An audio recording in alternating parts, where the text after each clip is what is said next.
une chose qu'il faut comprendre, et bien comprendre, au fond, qu'est-ce qu'un peuple?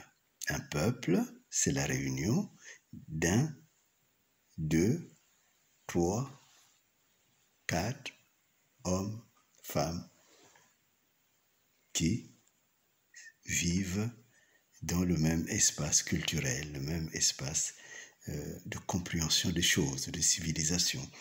Et donc, à partir de là, qu'est-ce que l'on peut dire? C'est que le peuple, c'est l'assemblée des Moutou qui forment les Bantous, c'est-à-dire qui répondent à ce qui a été dit au Deutéronome 14.2.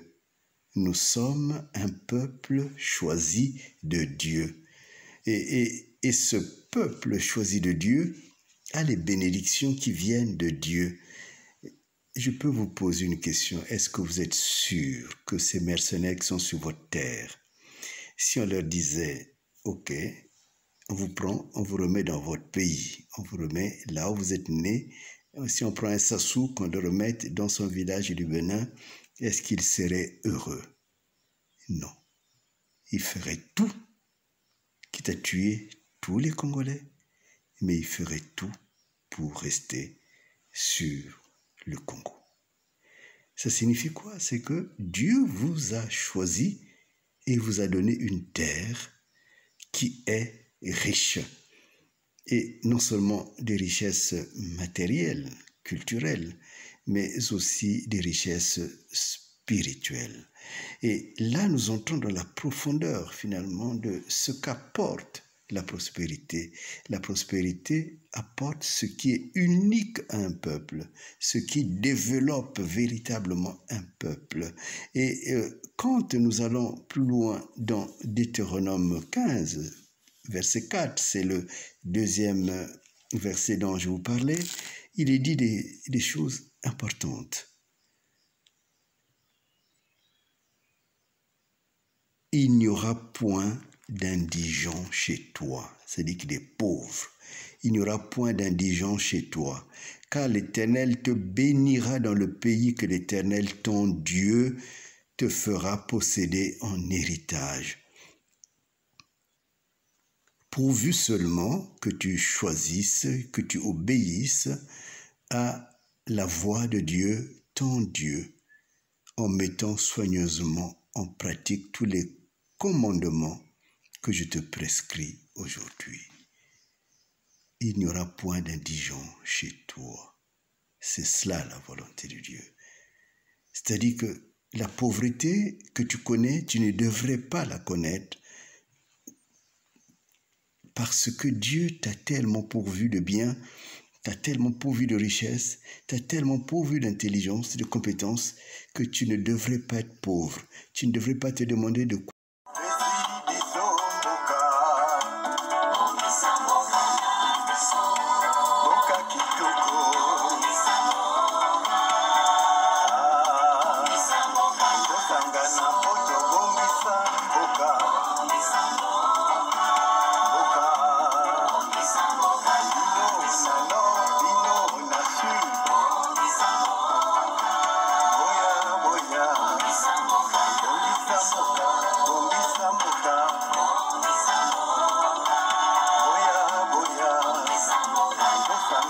Kutubungisa mboka, mboka, ibana ya tata moko, mboka.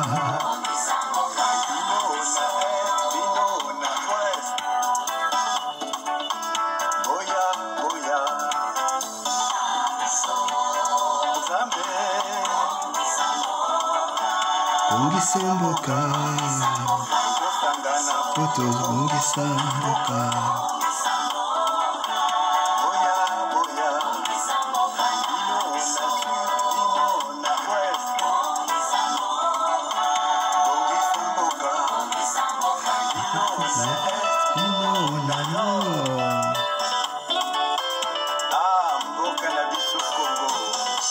Solo mboka na biso Congo.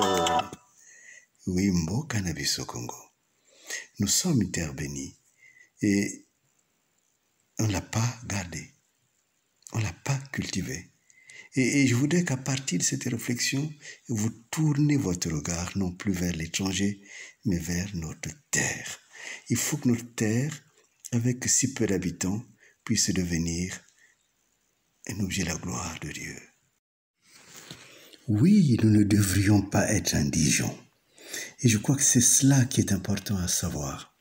C'est-à-dire que l'indigence dans laquelle nous sommes tombés, dans laquelle nous sommes enfermés, est étrangère à la volonté de Dieu pour nous. Ce qui veut dire que, en fait, la prospérité, on la constate comme on constate la pauvreté.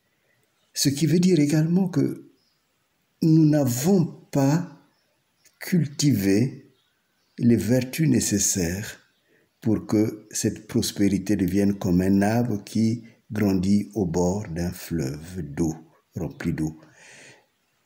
C'est cela qu'il faut comprendre. Il y a eu un raté dans notre cheminement, dans notre histoire. Ce raté, beaucoup de ceux qui étaient au pouvoir, dont Fulbert Goulou, l'avaient indiqué. Vous avez averti, attention à ce qui va venir devant. Attention, on ne lui a même pas laissé le temps de finir son mandat. Attention.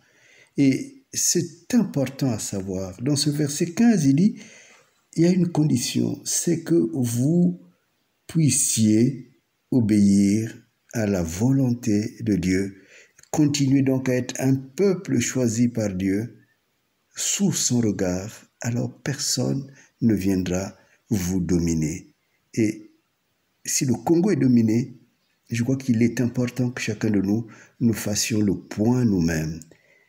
On ne peut pas entrer dans la maison d'un homme fort, prendre tout ce qui concerne l'homme fort, prendre toute sa richesse, prendre son peuple en otage, si l'homme fort n'est pas attaché. Et chez nous, l'homme fort est attaché.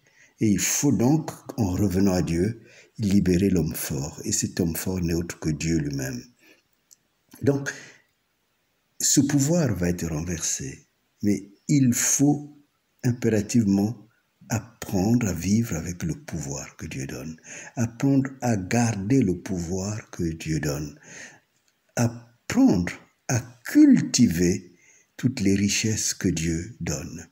Donc, voilà, cette étude, j'espère vraiment de tout mon cœur qu'elle vous aura aidé pour dire que nous sommes un peuple béni. Nous sommes bantous. Et si nous sommes bantous, c'est une bénédiction de Dieu. Que nous devrons être riches de la richesse que Dieu donne, mais à tous égards. Rien, aucune richesse ne peut nous être étrangère. Et cela me paraît important. Je me suis beaucoup appesanti aujourd'hui sur ce thème de la prospérité pour toi individuellement, parce que si chaque individu n'est pas béni, n'entre pas dans sa bénédiction, dans sa prospérité, le pays ne peut pas être prospère. Donc, il ne peut pas y avoir un développement, une politique à double tour, à 3 tours, ainsi de suite. Non, on est toujours en train, la vraie politique cherche la prospérité de chacun, alors le pays prospère.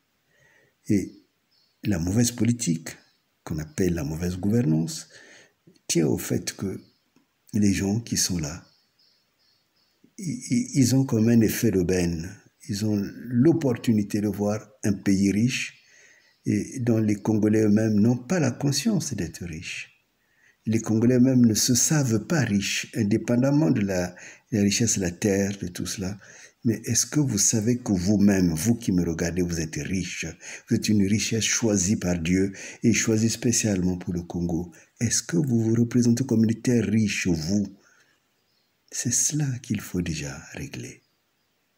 Parce que quand vous allez vous regarder comme cela, vous aurez moins de haine, vous aurez moins de jalousie par rapport à la richesse de l'autre.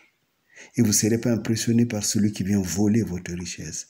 Et vous n'allez pas devenir un peuple prostitué qui se donne, qui s'abandonne parce que simplement on va lui donner les miettes de sa propre richesse. vous prendrez conscience que tout cela vous a mis par terre. Sassou a profité de votre naïveté. Il s'est installé et maintenant, je vous demande de vous réveiller et de prendre conscience que vous êtes un peuple à part, que la souffrance que vous vivez est un apprentissage de ce que ça signifie d'être loin de la volonté de Dieu, loin de Dieu. C'est pour que, quand vous reviendrez à Dieu, quand vous allez crier à Dieu, quand Dieu descendra, et je sais que vous y êtes déjà, vous criez déjà à Dieu. Dieu est déjà descendu. Et il faut que vous reveniez à Dieu. Et vous découvrirez la chaleur de Dieu, du froid du monde. Vous verrez, comme dans mon enfance, il y a une saison qu'on appelait Chiou. Quand tu es proche du feu, tu sens la chaleur. Mais quand tu t'éloignes, tu sens le froid. Et c'est cela. Nous nous sommes éloignés de Dieu. Et c'est pour cela que ce verset 15, ce verset du chapitre 15 est un verset qui est très important et révélateur. Que Dieu vous bénisse. Vous êtes un peuple béni. Vous êtes Bantou, les élus de Dieu. Ne désespérez plus. Dieu vous aime. Ne dites plus, si Dieu était là, pourquoi nous souffrons? Non, il faut se dire, nous nous sommes éloignés de Dieu. Voilà pourquoi nous souffrons. Maintenant, revenons à Dieu et prenons le pays que Dieu nous donne, notre propre pays en héritage. Dieu vous bénisse. Je vous aime.